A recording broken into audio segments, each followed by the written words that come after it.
Sedherenge ternyata satu dina sedane simbah kakung. Koyone nembe wingi bapak anggone tilar donya. Iya, aku nyebut bapak marah simbah kakung amarga wiwit cilik aku diopeni dening panjenengane lan simbah putri kang uga tak sepupu. Simbah kakung lan putri wis kaya bapak lan ibu kang wedo. Ora krasa kok tumetes saka mripatku. Rasa kangen besesep ing dada. Bapak, nembe menapa kaliyan ibu wonten mriko? Nak, sesorak dina ketemu kok, aja lali poso ya, mangan dikane bapak yo simbah. Nek ra kuat seneng ya mboten bae ra apa-apa paling bukti. Inggih, Pak. Kula sampun lihat kedun kalian kelas 3 SD kok. Masa supados kula katok-atok nggih, Pak. Kandhaku sinane mesem. Wis, rasane maneka. Kae ewangi ibumu godhog banyu nggo siram banjur mengko lungguh karo bapak ana sing arep tak kandhake. Tangan dikane simbah. Wiwit cilik simbah tansah ngajari aku poso metu. Simbah ora nate ngendika kanggo apa, nanging aku percaya menawa poso metu bisa ngabulake apa wae kang dadi panjurku. Pokoke aku percaya poso metu ki gawe sakabehe kabul, ampuh pokoke. Lah nyatane ngancik umurku 17 tahun saiki, apa-apa kang tak pengen mesti kasembatan. Pokoke kabeh jujur, ora ono karenan blas. Nalika wayah suruh Mbak Isya, aku sida jagongan karo simbah kakung lan simbah putri. Nak, sedelone kowe wis kuliah ning kutha. Bapak men pengen mulai, aja lali sembahyang, uga aja lali anggone dirangkat. Pangan juga simbah.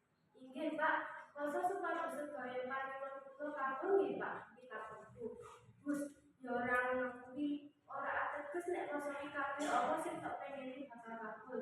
Bapak tansah ngelingi poso satu dina layakmu ya mugi supaya kowe ora lali marang asal usulmu. Poso nutup kuwi ora mung ateges kowe marang anggonmu mangan ladone.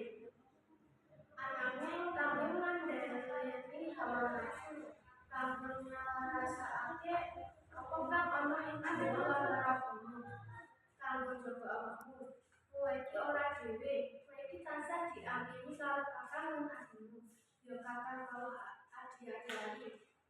Aja lali karo dedina supaya apa sing tak jaga bisa kasembatan. Iki ora ateges awake dhewe iki nyebut Gusti. Banjur kumaha menawa awake dhewe poso metu kuwi, banjur apa kan dadi kepengenan awake dhewe bakal kasembatan.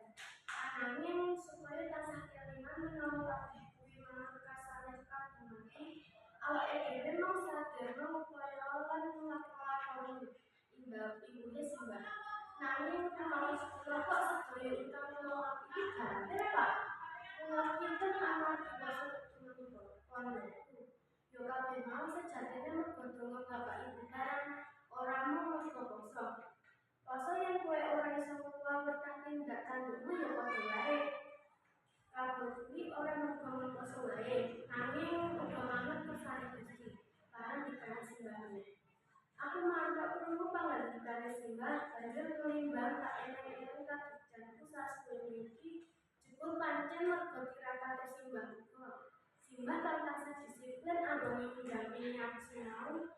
Simbah kang tansah dumati anggone ngajari tindak tanduk lan tata krama. Nggih, Pak, kalian dikanenipun Bapak tansah kula umur lan nglapaki. Kula nyuwun pangestu nggih, Pak, supados benjing nalika kula langsung kawula wonten ing kita, kula tansah saged nglampahi menapa ingkang dados pamandikanipun Bapak. Kejawi menika supados menapa ingkang kula jangka saged kasembatan kandhaku. Bapak tumetes saya deres, awalane saya mesti saiki simbah kakung lan putri sedo.